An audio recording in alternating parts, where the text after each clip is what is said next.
ਨਿਰਮਲ ਮਾਨ ਜੀ, ਹੁਣ ਤਾਂ ਇਹ ਪਤਾ ਨਹੀਂ ਲੱਗਦਾ ਵੀ ਸਿਚੁਏਸ਼ਨ ਕਦੋਂ ਕਿੱਦਾਂ ਜਿਹੜੀ ਉਹ ਬਦਲ ਜਾਂਦੀ ਆ। ਸੀਜ਼ ਫਾਇਰ ਹੋਈ ਸੀ, ਥੋੜ੍ਹਾ ਜਿਹਾ ਗੈਸ ਦੀਆਂ ਪ੍ਰਾਈਸਾਂ ਥੱਲੇ ਆਉਣ ਲੱਗੀਆਂ ਸੀ, ਵਿੱਚੇ ਜੋਬਸ ਦਾ ਇੱਕ ਗੁੱਡ ਰਿਪੋਰਟ ਆਈ ਸੀਗੀ ਵੀ ਇੱਕ ਬੰਦੇ ਪਿੱਛੇ ਜ਼ਿਆਦੀਆਂ ਜੋਬਸ ਜਿਹੜੀਆਂ ਅਵੇਲੇਬਲ ਆ। ਹੁਣ ਫਿਰ ਦੁਬਾਰਾ ਮਾਹੌਲ ਗਰਮਾ ਗਿਆ ਆ ਮਿਡਲ ਈਸਟ ਦੇ ਵਿੱਚ, ਕੌਨਫਲਿਕਟ ਦੁਬਾਰਾ ਸ਼ੁਰੂ ਹੋ ਗਿਆ ਆ। ਸੋ ਇਹ ਸਾਰੀਆਂ ਚੀਜ਼ਾਂ ਦਾ ਕਿਵੇਂ ਜਿਹੜਾ ਤੁਸੀਂ ਅਸਰ ਜਿਹੜਾ ਇਸ ਚੀਜ਼ ਦੇ ਵਿੱਚ ਦੇਖਦੇ ਹੋ? ਬਿਲਕੁਲ ਰਾਜਕਰਨ, ਜਿਹੜੀ ਤੁਸੀਂ ਜੋਬ ਦੀ ਗੱਲ ਕੀਤੀ, ਜੋਬ ਦੀ ਰਿਪੋਰਟ ਪਿਛਲੇ ਮਹੀਨਿਆਂ ਦੋਵਾਂ ਦੀ ਰਿਵਾਈਜ਼ ਹੋਈ ਆ। ਉਹ ਜੋਬ ਜਿਹੜੀਆਂ ਪ੍ਰੈਡਿਕਟ ਕੀਤੀਆਂ ਉਹ ਤੋਂ ਘੱਟ ਹੀ ਨੇ, ਔਰ ਜਿਹੜੀਆਂ ਇਸ ਮਹੀਨੇ ਦੀ ਕਰੰਟ ਜੋਬ ਰਿਪੋਰਟ ਹੈ ਉਹ ਵੀ ਘੱਟ ਹੈ। ਸੋ ਓਵਰਆਲ ਜੋ ਇਸ ਟਾਈਮ ਕਰੰਟ ਸਿਚੁਏਸ਼ਨ ਚੱਲਦੀ ਪਈ ਹੈ, at least more than 50%, close to 57% ਜਿਹੜੇ ਲੋਕੀ ਨੇ ਆਪਣਾ ਕ੍ਰੈਡਿਟ ਕਾਰਡ ਦਾ ਕਰਜ਼ਾ ਕੈਰੀ ਕਰਦੇ ਪਏ ਨੇ, because they are stuck on minimum payments. ਔਰ ਇਹੀ ਮੈਂ ਹਮੇਸ਼ਾ ਕਹਿੰਦਾ ਹੁੰਦਾ ਕਿ ਮਿਨੀਮਮ ਪੇਮੈਂਟ ਜਿਹੜਾ ਇੱਕ ਐਸਾ ਵਿਸ਼ੇਸ਼ ਸਾਈਕਲ ਹੈ ਕਿ ਤੁਸੀਂ ਮਿਨੀਮਮ ਪੇਮੈਂਟ ਚੱਕਰਾਂ 'ਚ ਪੈ ਜਾਓ। ਜਿਹੜਾ 21-22% ਇੰਟਰਸਟ ਰੇਟ ਸ਼ੁਰੂ ਹੁੰਦਾ, ਉਹਨੂੰ ਕਈ ਸਾਲ ਕਈ ਦਹਾਕੇ ਲੱਗ ਜਾਂਦੇ ਪੇ ਆਫ ਕਰਨ ਨੂੰ, ਔਰ ਜਿੱਥੇ ਤੁਸੀਂ $1000 ਦੇਣਾ ਉੱਥੇ $1000 ਦੇ ਕੇ ਤੁਸੀਂ ਛੋੜਦੇ ਹੋ। ਸੋ ਮੈਂ ਤਾਂ ਇਹੀ ਕਹਿਣਾ ਕਿ ਚਾਹੇ ਤੁਹਾਡਾ ਇਸ ਟਾਈਮ ਕੰਮ ਨਹੀਂ ਠੀਕ ਚੱਲ ਰਿਹਾ ਜਾਂ ਈਵਨ ਠੀਕ ਵੀ ਹੈਗਾ, ਚੀਜ਼ਾਂ ਜਿਹੜੀਆਂ ਨੇ ਜਿੱਦਾਂ ਤੁਸੀਂ ਕਿਹਾ ਕਿ ਆਉਣ ਵਾਲੇ ਟਾਈਮ 'ਚ ਕਾਫੀ ਜ਼ਿਆਦੀਆਂ ਅਨਪ੍ਰੈਡਿਕਟੇਬਲ ਨੇ।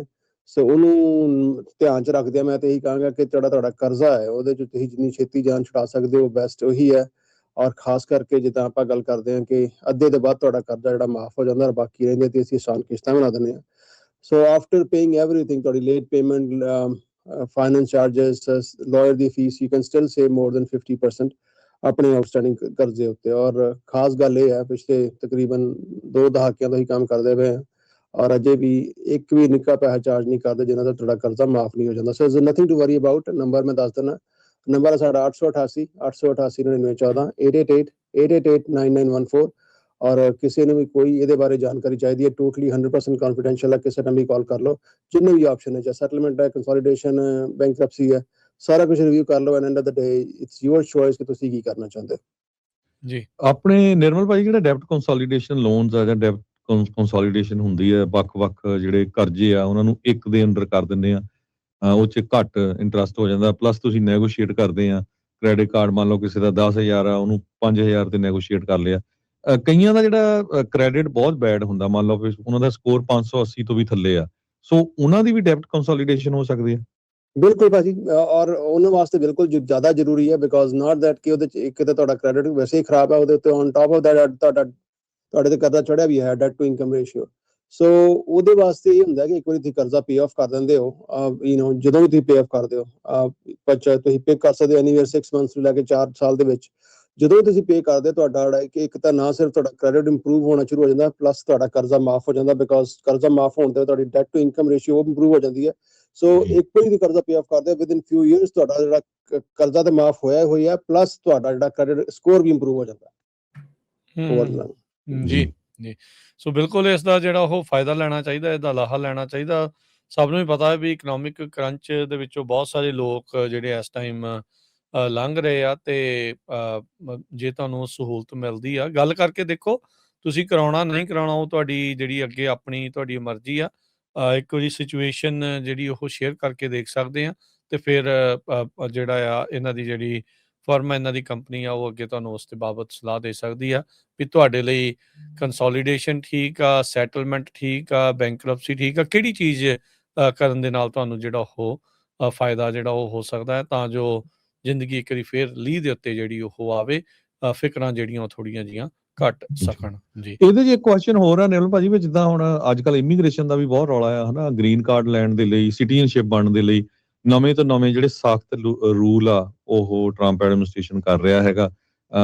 ਜੇ ਕੋਈ ਬੈਂਕਰਪਸੀ ਫਾਈਲ ਕਰਦਾ ਜਾਂ ਡੈਬਟ ਕੰਸੋਲੀਡੇਸ਼ਨ ਕਰਦਾ, ਉਹਦਾ ਵੀ ਕੋਈ ਅਸਰ ਪੈਂਦਾ ਇਮੀਗ੍ਰੇਸ਼ਨ ਦੇ ਉੱਤੇ?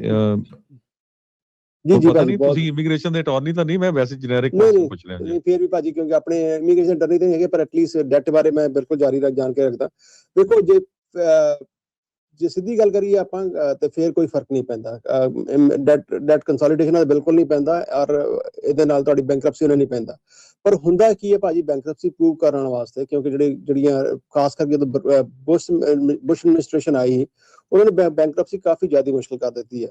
ਔਰ ਤੁਹਾਡਾ ਏਰੀਆ ਦਾ ਮੀਡੀਅਨ ਇਨਕਮ ਕਿੰਨੀ ਹੈ, ਉੱਥੇ ਤੁਹਾਡੇ ਕਿਹੜੇ ਹਾਰਡਸ਼ਿਪਸ ਨੇ, ਹੁੰਦਾ ਕੀ ਹੈ ਕਿ ਬੈਂਕਰਪਸੀ ਅਪਰੂਵ ਕਰਾਉਣ ਵਾਸਤੇ ਕਈ ਵਾਰ ਅਸੀਂ ਝੂਠ ਸੱਚ ਬੋਲ ਦਿੰਦੇ ਆ, ਔਰ ਝੂਠ ਸੱਚ ਬੋਲਿਆਂ ਬਗੈਰ ਬੈਂਕਰਪਸੀ ਅਪਰੂਵ ਨਹੀਂ ਹੁੰਦੀ। ਬਿਕੋਜ਼ ਇਹ ਹੁੰਦਾ ਬੈਂਕਰਪਸੀ ਦੇ ਵਿੱਚ ਕਿ ਤੁਸੀਂ ਜੋ ਕੁਝ ਤੁਹਾਡਾ ਹੈਗਾ ਉਹਨੂੰ ਐਸੈਟ ਨੂੰ ਤੁਸੀਂ ਘੱਟ ਡਿਲੀਗੇ ਕਰਨਾ। ਔਰ ਉਹਦੇ ਵਿੱਚ ਕੀ ਹੋਇਆ ਕਿ ਕਈ ਵਾਰ ਮੋਸਟਲੀ ਅੱਜ ਦੇ ਟਾਈਮ ਦੇ ਵਿੱਚ ਜਦੋਂ ਤੁਸੀਂ ਬੈਂਕਰਪਸੀ ਕਰਨ ਲੱਗੇ ਝੂਠ ਸੱਚ ਬੋਲਦੇ ਹੋ, ਉਹ ਜਦੋਂ ਬਾਅਦ ਦੇ ਵਿੱਚ ਉਹ ਸਾਹਮਣੇ ਆ ਜਾਂਦਾ ਤੇ ਫਿਰ ਉਹਦੇ ਵਿੱਚ ਤੁਹਾਡੀ ਉਹਦੀ ਇਨਫੋਰਮੇਸ਼ਨ ਹੈ ਜਿਹੜੀ ਤੁਸੀਂ ਅੰਡਰ ਪਲੈਂਟੀ ਆਫ ਪਰਜਰੀ ਜਿਹੜੀ ਤੁਸੀਂ ਗਲਤ ਇਨਫੋਰਮੇਸ਼ਨ ਦਿੱਤੀ ਹੈ, ਉਹ ਤੁਹਾਡੇ ਇਮੀਗ੍ਰੇਸ਼ਨ ਸਟੇਟਸ ਨੂੰ ਓਵਰਆਲ ਸਟੇਟਸ ਨੂੰ ਇਫੈਕਟ ਕਰ ਸਕਦੀ ਹੈ।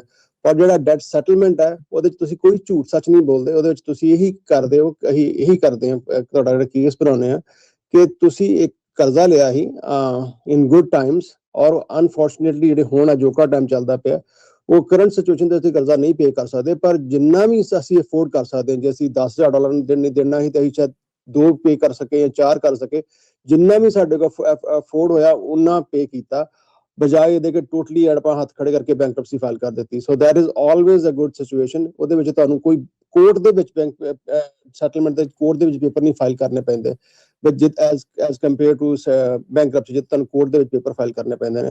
ਸੋ ਸਿੰਪਲ ਆਨਸਰ ਯੈਸ, ਦੋਵਾਂ ਨਾਲ ਫਰਕ ਨਹੀਂ ਪੈਂਦਾ, ਪਰ ਜਨਰਲੀ ਕੀ ਹੁੰਦਾ ਕਿ ਜਿਹੜੇ ਬੈਂਕਰਪਸੀ ਫਾਈਲ ਕਰਦੇ ਹੋ ਤੁਸੀਂ you are more exposed to ਝੂਠ, ਜਿਹੜਾ ਕਈ ਵਾਰ ਤੁਹਾਡਾ ਕੋਰਟ ਦੇ ਵਿੱਚ ਉਹ ਤੁਹਾਨੂੰ ਆ ਕੇ ਬਾਅਦ ਚ ਪਰੇਸ਼ਾਨ ਕਰ ਸਕਦਾ। ਨੰਬਰ 1 ਡੈਟ ਕੰਸੋਲੀਡੇਸ਼ਨ ਦੇ ਵਿੱਚ ਤੁਹਾਡਾ ਜਿਹੜਾ ਕ੍ਰੈਡਿਟ ਆ ਉਹ ਜਲਦੀ ਬਿਲਡ ਹੋਣਾ ਸ਼ੁਰੂ ਹੁੰਦਾ ਹੈ ਬੈਂਕਰਪਸੀ ਨਾਲੋਂ, ਰਾਈਟ? ਬਿਲਕੁਲ ਭਾਜੀ, ਬੈਂਕਰਪਸੀ ਦੇ ਵਿੱਚ ਤਕਰੀਬਨ 7 ਤੋਂ ਲੈ ਕੇ 10 ਸਾਲ ਡਿਪੈਂਡਿੰਗ ਔਨ ਕਿਹੜੀ ਸਟੇਟ ਦੇ ਵਿੱਚ ਤੁਸੀਂ ਹੈਗੇ ਹੋ। ਔਰ ਕ੍ਰੈਡਿਟ ਡੈਟ ਸੈਟਲਮੈਂਟ ਦੇ ਵਿੱਚ ਮੰਨ ਲਓ ਕਿ ਤੁਸੀਂ ਅੱਜ 6 ਮਹੀਨੇ ਦੀ ਪੇਮੈਂਟਾਂ ਕੀਤੀਆਂ ਨੇ, 6 ਮਹੀਨੇ ਦੇ ਬਾਅਦ ਤੁਸੀਂ 6 ਮਹੀਨੇ ਹੋਰ ਲਾ ਲਓ, ਤਕਰੀਬਨ ਸਾਲ 6 ਮਹੀਨੇ ਤੋਂ ਲੈ ਕੇ ਸਾਲ ਦੇ ਵਿੱਚ ਤੁਹਾਡਾ ਜਿਹੜਾ ਕ੍ਰੈਡਿਟ ਹੈ ਉਹ ਬੈਕ ਔਨ ਟਰੈਕ, ਜੇ ਤੁਸੀਂ ਅੱਜ 8.5 ਤੋਂ ਸ਼ੁਰੂ ਕਰਦੇ ਹੋ, within year after making your last payments you are back to 830 ਜਾਂ ਤੋਂ ਬੈਟਰ ਤੁਹਾਡਾ ਸਕੋਰ ਜਿਹੜਾ ਹੋ ਜਾਂਦਾ ਜੀ। ਨੰਬਰ ਇੱਕ ਵਾਰੀ ਫੇਰ ਸ਼ੇਅਰ ਕਰ ਦਿਓ ਨੰਬਰ ਜੀ ਬਿਲਕੁਲ, ਨੰਬਰ ਹੈ 888 888 9914 888 888 9914 ਔਰ ਵੈਬਸਾਈਟ ਹੈ ਸਾਡੀ ura.org ooraa.org ਜੀ। ਥੈਂਕ ਯੂ ਜੀ, ਬੜੀ ਮਿਹਰਬਾਨੀ ਨੌਰਮਾਨ ਜੀ, ਸ਼ੁਕਰੀਆ। ਹਰਜੋਤ ਸਿੰਘ ਜੀ, ਕੁਝ ਕਾਲਰ ਆਪਣੇ ਨਾਲ ਜਿਹੜੇ ਹੋਲਡ ਤੇ ਆ ਵੇਟ ਕਰ ਰਹੇ ਸੀ, ਆਪਾਂ ਉਹਨਾਂ ਦੀ ਕਾਲ ਲੈ ਲੈਂਦੇ ਆ। ਸੁਰਿੰਦਰ ਜੀ, ਇੱਕ ਮਿੰਟ।